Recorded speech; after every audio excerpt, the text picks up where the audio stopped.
Yeah. It's Roro up in here doing an impromptu sitting down comedy out at Nino's Rose Bank.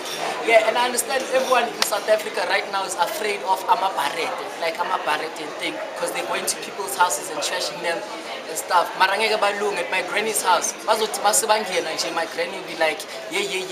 Akhondo ezothwala bendlini khulani lo mnqwazi ingene enkakhe. And then it'll be that. And then there's other thing, I'm a barret, and you know our policemen are not that articulate in speaking and stuff. They once came and raided our pool party out in Four Ways, and then we couldn't understand because they got to the pool side and like, everybody get drowned. Like, yeah, down or drown, everybody get drowned, man. So we jumped in the pool. They're like, you're still swimming. I said, get drowned. So we're very confused. So I just wish our policemen would be articulate in that and stuff. Okay, this is just a piece for the Soweto Comedy Festival. You guys should come out, Soweto Theatre, opposite Jabulani.mp4, 26th to the 28th. I'm out.